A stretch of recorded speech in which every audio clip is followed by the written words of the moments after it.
Hello, everyone, and welcome to another installment of FSW Conversations, brought to you by Fashion Strategy Weekly, which looks to bring practical, strategic, and research-based insights to leaders in the fashion and luxury industries. I am Jessica Quillin, co-publisher of Fashion Strategy Weekly and co-founder of luxury strategy agency It's a Working Title. In our fourth edition of FSW Conversations, I am talking to Alison Lowe, the Director of Careers and Enterprise for the School of Arts and Creative Industries at the University of East London. She is well known as a supporter of creative talent and startup businesses in the UK and was recognized for her work by Her Majesty the Queen and named as one of the Maserati 100. So Alison, just to kick off, I'd love to start off with you introducing yourself and talking about your very impressive career in fashion. What are you doing now and how did you get here? Okay, thank you so much, first of all, for inviting me to be part of this. I'm thrilled to be here. I have a really diverse career background. I think these days we class it as a portfolio career, but I worked through the performing arts when I first left school. I have been a serial entrepreneur. I started my first business when I was 17 and I've owned 7 businesses since, selling some of them, closing others, and still own 2 today. And I have always been really passionate about the creative industries because even from my days back in the performing arts, I realized that I was actually an entrepreneur and not a very good actress or singer. But lots of people who were really just couldn't get the jobs. They didn't understand how business worked, how to get out there. And so I've always been a really big advocate of supporting amazing talent and getting into their market that they wanted to get into. But I came into fashion, it's about 25 years ago now, when I was actually asked just to do a marketing consultancy project for a particular company. Went to see them, explained general marketing, but I didn't understand because they were talking about Fashion Week. And I said I didn't understand Fashion Week, I'd never been to Fashion Week.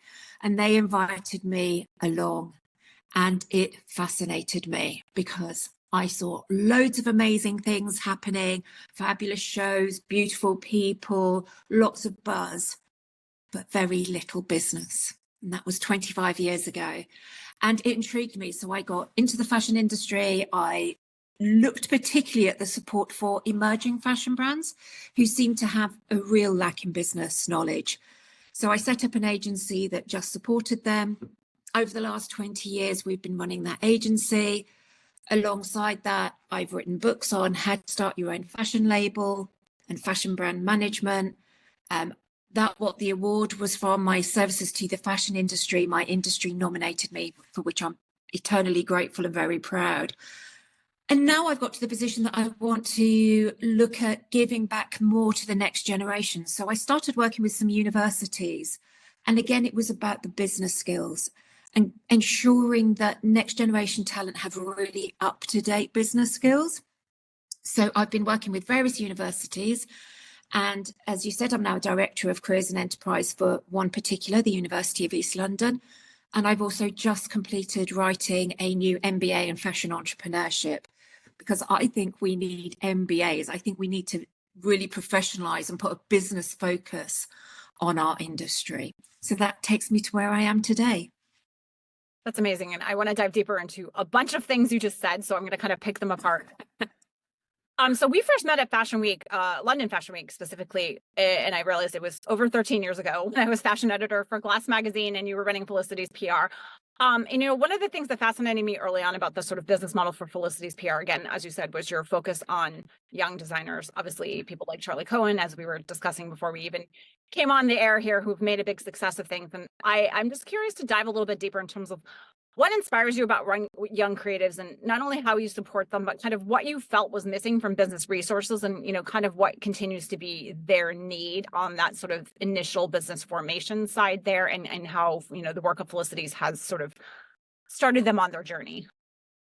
Okay, so I think the initial need that I really identified was they either hadn't had any business training, they'd learned to be phenomenal designers, but they didn't have the business training, or they had just ignored it while they were at university, while they were at fashion school, because to them it wasn't relevant at the time. They just wanted to learn how to be a phenomenal designer. And so I realized that, first of all, they didn't have the skills. And the second part was they were being ripped off, that there were lots of people out there that were ready to grab money from them and promise them sales, promise them PR, promise them amazing things from Fashion Week. And they believed it. They were very naive. They believed it all. They'd hand over all the money. And actually, those people were there just to take their money and very rarely, give them a good deal. So I wanted to have a real business with purpose, that we were really honest in what we did. We invested ourselves into the startup. So we gave them a very, very subsidized rate just to get that level of commitment that they paid something, but we invested in their growth. And then we grew their fee as they grew, so that we really were invested in them improving. And that ethos was all about it. It was about being really honest with them and trying to get them to understand what does work and what doesn't, and how they need to be different. They can't keep copying the same as somebody else has done, that they needed a unique place in the market. And so that was what Felicities did. I still think there's a huge gap in the market for that. I'm watching already who's going to be showing at London Fashion Week, and you see lots of these young designers who have no idea that there won't be buyers in town at London Fashion Week. The international buyers don't come in vast numbers these days. So for a young designer, it can be very, very difficult to make a good return on investment in being part of Fashion Week. So I think, unfortunately, there's still that level of being taken advantage of in the industry. What do you think? I mean, and actually just to kind of dive a little bit deeper on that, I mean, one of the things that, for instance, I mean, as you know, because we were talking a little bit about Web3 before, one of the things that excites me about sort of these sort of digital showroom ideas, I think for young designers is particularly a more accessible way of sort of bringing in buyers. And I'm just curious for your take on sort of, fashion technology like that, especially for young designers just starting out to be able to sort of come to market faster and kind of more visibly to a wider international market who may not be at Fashion Week.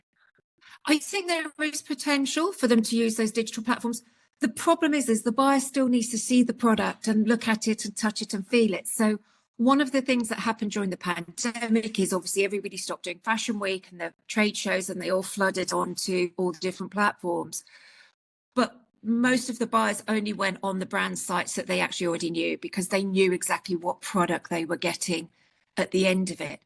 So yes, longer term, I mean, it can be a huge cost saving. It can really broaden and widen the market that they can appeal to, but they still have to get over that level of the buyer wants to see the construction, the fit of a piece, and, what's the touch of it? So, new technology coming in along that around these tactile gloves and things that you can try. But I have seen some brands do it well when they've really use the opportunity to show fit, to have online backup meetings with buyers, have models there still trying on the clothes, so they can see the fit and adjustments on that way. But it's still difficult because they need to have a proven customer base and they need to know what that fit is going to be like. No, that makes sense. And I'm just curious because I know you're still running Felicities now, and I'm just curious, like, how has your business model itself evolved, kind of for today's young designers, and kind of how has your work sort of evolved over time? Okay, so the agency has evolved totally. So we used to really focus on the PR side. Behind that PR, we used to explain that there's no point going to market and doing marketing and PR until you have a good business in place. So we'd always do the business structure first and then tend to PR. The world of PR has moved on too. So even before the pandemic, we had decided to close the showroom because it isn't economically viable anymore to have a beautiful premises. We used to have an amazing showroom with the collections hanging there, because, we have to charge so much for that, and that just wasn't viable anymore. So a lot of our business now has converted to actually just consultancy and advising. So teaching brands how to do it themselves, teaching them how to reach out to stylists, etc. themselves. And we've had some amazing cases of that. I remember one brand and she was like, oh, I love Patricia Field. And I was like, so just reach out to her. She was like, oh, what do I say? How do I do that? And I said, you just go onto her DM and go, hi, I have a fabulous brand I'd like to show you. And Patricia Field is walking around currently in one of her coats around New York Fashion Week. Amazing. It's just sometimes giving them that confidence, giving them the tools that they need to do it. and not be paying over the odds for a showroom that just doesn't have the value anymore. So we've evolved quite a lot. No, that's amazing. And one of the things I love about sort of your approach to everything is how generous you are. But I think when it comes to just sharing your knowledge, I mean, you wrote your book, How to Start Your Fashion Label, in 2019, and obviously you've had two more sort of academic focused books since then. And I'm just curious, from your standpoint, what inspired you to write your books, but also just in terms of that need for practical advice? Like, your advice is always sort of very straightforward, very actionable. And I'm just wondering what has inspired you to sort of turn your expertise from consulting into sort of, writing, because that's a very different sort of approach. So yeah. So there's two sides of it. So there's the first book, How to Start Your Own Fashion Label. That is targeted purely at designers. It's in very basic language. It isn't research based. It's not academic in any way. It was written as a guide that a designer could think, I need to do marketing. What do I do for marketing? How do I reach out to a wholesaler? So it's written that they can read it from start to finish if they want, but they can pick it up and do a chapter of what they need for their business with very practical tools. And the reason for writing that was because I'd actually been asked for it for 10 years. Like, please, can we have a book? Oh, it'd be so much better if we just had this book. We had more people trying to come to Felicities than we could ever handle. So it just seemed a natural progression. I mean, in some ways it was interesting, because if I'd waited a year later, I could have written it in the pandemic instead of this panic of writing it while we were still delivering the service. But it's quite interesting because I wrote it based on a business model that has actually become the business model post-pandemic. It was almost like I'd predicted that this is the way that brands should be working, and that they shouldn't rely on certain standard channels like fashion weeks, like wholesale, that they, look at this direct to retail market. So that book is brilliant, and it still continues to sell really well globally. I get lots of feedback from designers that say they do just love it. It's a Bible on their desk. They pick it up and go, what would Alison tell me to do today with my business? The academic textbooks are slightly different because they were to subjects that I teach on. And obviously the universities like to have very set academic research. So that's been a completely different approach for me to go down that road and find all the academic research to support it. But I've still kept it in my language, in my way of speaking. So we had a few backwards and forwards with the editor going like, no, that's not my language. I don't want to use that. So it is still my voice, but it has that academic research to back it up. So it can be used for courses now. No, that's amazing. And you were talking earlier about the need for an MBA in fashion. And, I love that you've shifted your focus over the past few years into teaching. And I would love for you to sort of dive deeper into sort of, not only why you decided to shift into teaching, but kind of what you feel is missing from the fashion education system, and kind of, how ideas like an MBA may sort of start to fill those gaps. Okay, so the reason I sort of shifted was a gradual. I mean, I started giving master classes, people saying, can you just pop in and do a talk? So I'd started off just doing those occasionally till it just got, London College of Fashion were just asking me, can you do like 5 classes a week? And can you write this new program for us? And I was, working in about 30 different universities, and not just in the UK, but around the world. I was doing online talks for them. And I actually really loved it. I remember when I was first asked, would I give a lecture, by a lovely gentleman called Tony Glenville, which I'm sure you know from Fashion Week. And I was like, oh, that's not me. I'm not a teacher. I don't like teaching. I wouldn't like doing that. I love it. I absolutely love it. It gives me great pleasure. It's really great to see students go on. One of the things that I thought was missing from the education system is, unfortunately, though they may be amazing academics and they, knew the industry, they have been academics often for too long, and they don't know what's actually going on in the industry today. So the thing that I think is missing around the world is still to have really up-to-date, this is the industry, because I still see particularly designers being taught very old-fashioned business models that we don't use anymore. And so I think that was the gap. So in creating the MBA, for me, it was really important that we talked about all the new business models.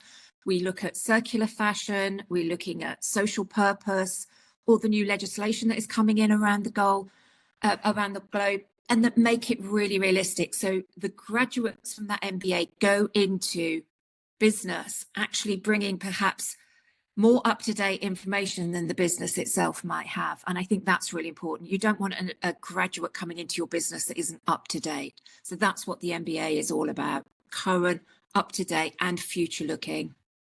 I love that. And it's industry specific, which I think is, it's something we talk about a lot in our publication, just sort of the need for things to be, specifically attuned to sort of the specific way in which fashion and luxury operates. I mean, it has so many idiosyncrasies and ways that the business works, unlike other industries, and I love that you're kind of bringing that to it. So yeah.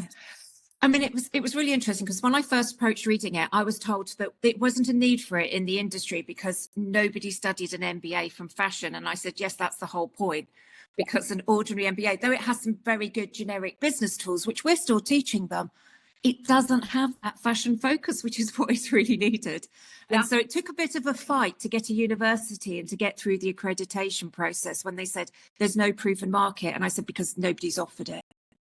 No, I think that's amazing. I mean, look, as I was explaining before, I mean, the whole kind of ethos behind my company is trying to get fashion and luxury to do something that it doesn't normally do when it comes to content strategy, for instance, which for me is a key part of that sort of overarching business strategy, particularly within today's fashion and luxury kind of business industry, because brands, in a sense, are content machines and they are under sort of demands to cross channels. And, for us, content is everything from the clothing you produce to the words that you put out on social media, and having a unified approach helps kind of get your brand storytelling in the right way, but it also helps you as a brand manage it across channels in a way that allows you to sort of grow and scale. But again, it's a lot of education from our end to tell the industry that thinks it has everything under control that actually this is missing. And yeah, so I have a lot of respect for that. That I totally agree with that, because one of the struggles that I have with people now in the industry is stop focusing on your product, because nobody's going to buy your product without a good story. So you need the content, you need the storytelling, because otherwise the product is never going to sell. It's the experience first. Yes. What's your experience of your brand? What's your story of your brand? What's unique about your brand? And when the consumer gets that, then they'll be interested in your product. But yes. We still have that industry that is product focused. Yes, very much so. And I think so much of the industry has, I mean, from our end, has at least when it comes to sort of digital content, taken such an additive approach to social media. Like, we're just going to add this channel over here. So we built this team, and it creates a very sort of diffuse approach for consumers. But also, I think then brands just sort of think of content as a marketing thing and not as something that's actually like brand storytelling. And they separate the two when in fact it's the same thing. I mean, a consumer who encounters your brand in the store thinks of it as the same as the brand they encounter on Instagram, and yet internally within brands, it's very disjointed and siloed. So I think that I love that you have that centralized business mindset from the MBA, because I think that's the sort of holistic kind of integrated approach that fashion businesses need from formation to be able to make sure they have that foundation together. And since we only have a few minutes left, I had to ask you about receiving your MBE from the Queen, because in 2017, because that was amazing to watch from afar. And, what was it like to meet the Queen, obviously, but also what does that mean to you, and being recognized for your services to the fashion industry? Because we all know how amazing you are. It was just really incredible to see you get that. It was much deserved. The MBE was absolutely amazing because it comes from your industry. It has to be at least 15 letters of nomination that have to go, first of all, to the Prime Minister. It goes to number 10. They check you out, make sure you're an honest, credible person, and then it goes through to the royal family. So the fact that it came from my industry was amazing. The experience, terrifying. I mean, I've spoken on the O2 in front of 13,000 people, and that little lady was far more frightening than that O2 experience. There's a lot of protocol around it. They tell you, you literally to the number of steps you have to take, like 3 steps, turn, curtsy, 3 steps forward. So your brain is going around with all of these things and terrified you're going to miss the right thing. But she was phenomenal. I mean, they've done the research, and the first thing she asked me, she stepped forward and said, "Oh, I believe you work with emerging fashion brands. It must be a very difficult market for them at the moment. What is their biggest challenge?" And I was absolutely like, wow, you know who I am and about my business. So it was an incredible experience, and one I am very honored and very proud of achieving. That's amazing. And just as a final takeaway, I'd love your advice for anyone looking to start their own fashion label in 2024. Where should they start, and what should they do and not do, and just a very quick kind of closing statement. Okay, do your research. Make sure that you really understand your customer. Customer comes first, not just your product. So don't do it the other way around. Create your product, then try to find the customer. Think, is there a customer? Is the need? What do they need? And create your product accordingly. Know the market, know what's going on, be reading absolutely everything you can, because our fashion industry is in a state of transition. Like, lots of things are changing, lots of new business models coming in, and you really need to be visionary and looking forward, and not just following old-fashioned business models. And get support. I always say there's a saying that it takes a village to raise a family, and I say it takes a city to raise a business. Get as much help, get support, get mentors, reach out to people, because it's hard and you need every bit of help you can get. That's amazing. I love that. And thank you so much for your time, Alison. It was truly an honor to talk to you today. Thank you for inviting me. It was an honor to be here. I've really enjoyed it. Thank you so much.